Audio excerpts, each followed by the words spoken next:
try to grow, then it's done for you. For the record, lab on me going all the way. For the record, ain't trying to link, no time to waste. For the record.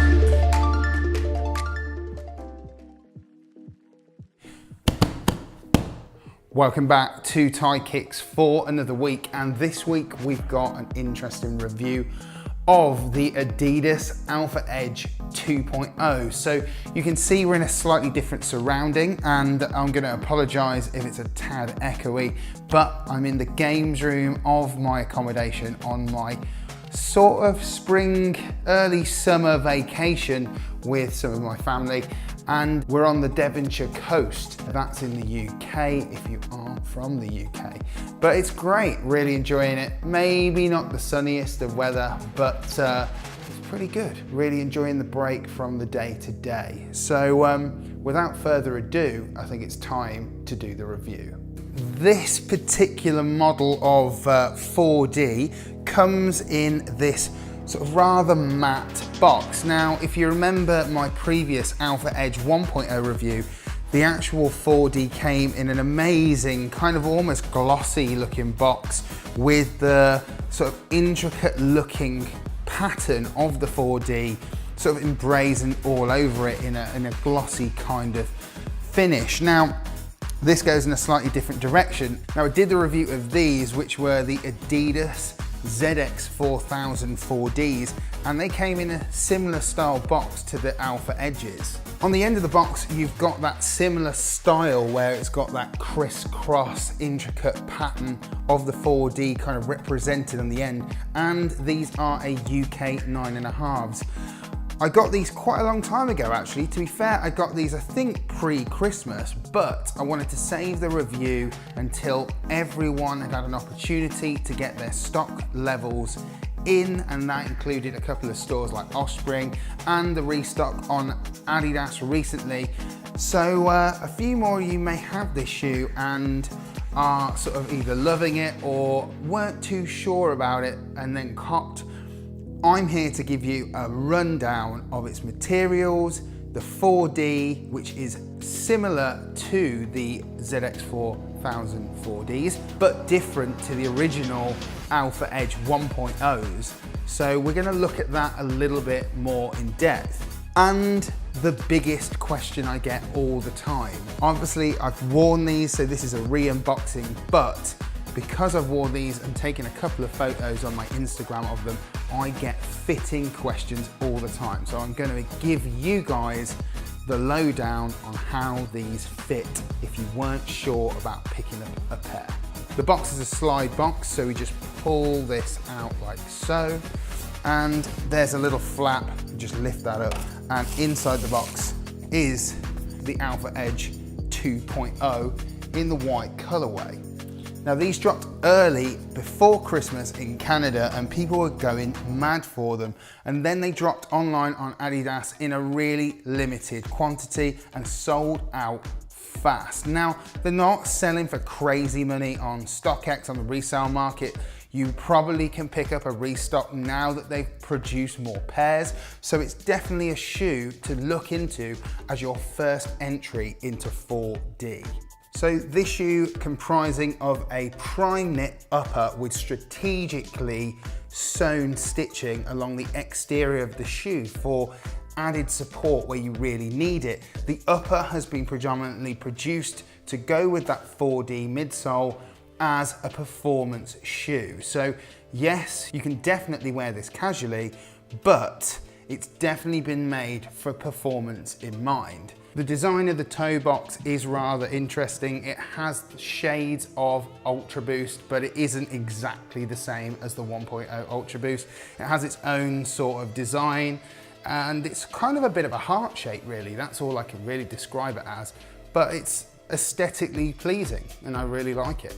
The heel area of the shoe has got an iridescent stripe heel pull just to allow you to be able to get this shoe on feet and allow an added bit of reflection if you're going to go running in them.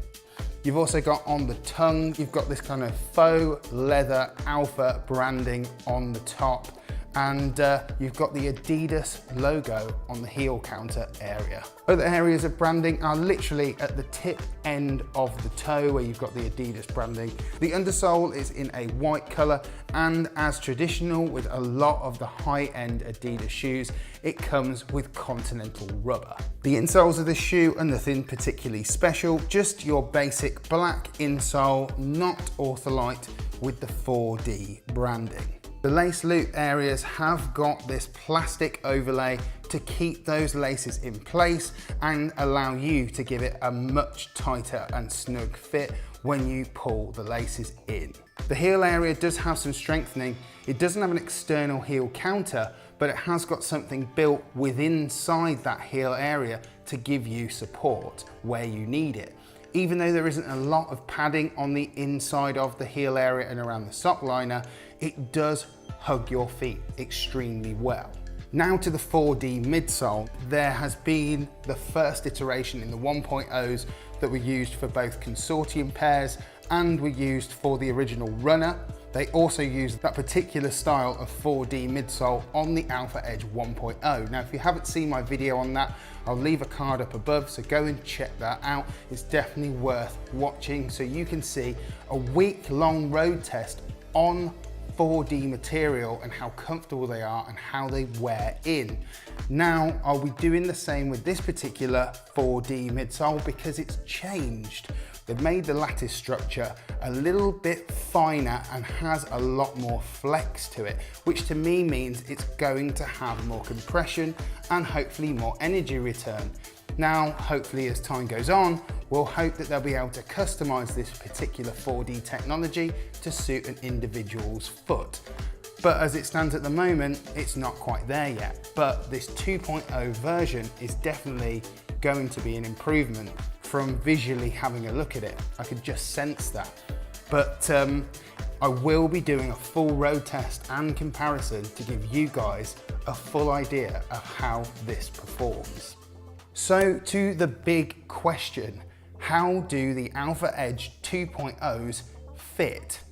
Now let me give you a little bit of an insight into my opinion. Now, this shoe fits fairly narrow. So did the ZX 4000 4Ds, but with this particular shoe, you could, in my eyes, go up half a size if you feel like you need a little bit more room, but it's not going to give you a lot of room. So please be considerate to the fact you've got that potential that you go up half a size.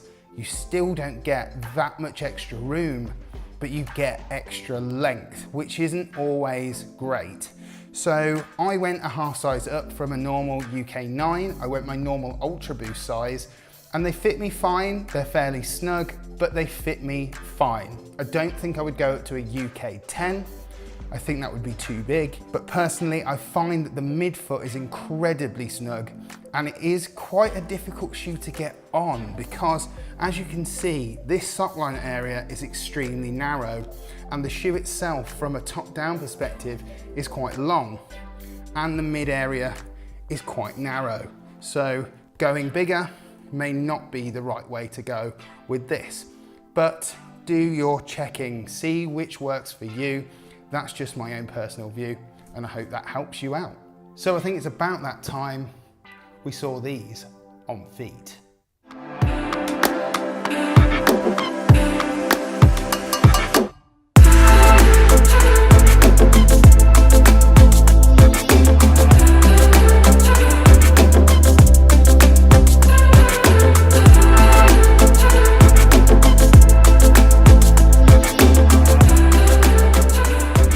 So I hope you enjoyed this vacation edition review of these, which are the Adidas ALPHAEDGE 2.0s in the white colorway, a fantastic performance shoe with all new 4D technology within the midsole. You've got continental rubber and they retailed in the UK at around about £279. Ouch, that is high. But you are getting the latest technology in the prime knit, which is pretty thin, but pretty light. And you've also got the 4D and continental rubber. All together comes down to probably one of those shoes you won't see every day down the gym. and casually worn. Make your decisions. Is it worth investing in the 4D technology Adidas is doing and gives you a little bit of something that you can feel a bit unique with? Or would you rather pass and buy more Ultra Boost or other brands, obviously, that are out there? I'd love to hear your comments in the comment section down below. Don't forget to hit that like button and subscribe to Thai Kicks. We're almost at 1,500 subscribers and counting, and I'm really hoping that we can push it past that and more. I will catch you guys for another video, and I'm gonna go and enjoy my vacation. See you later.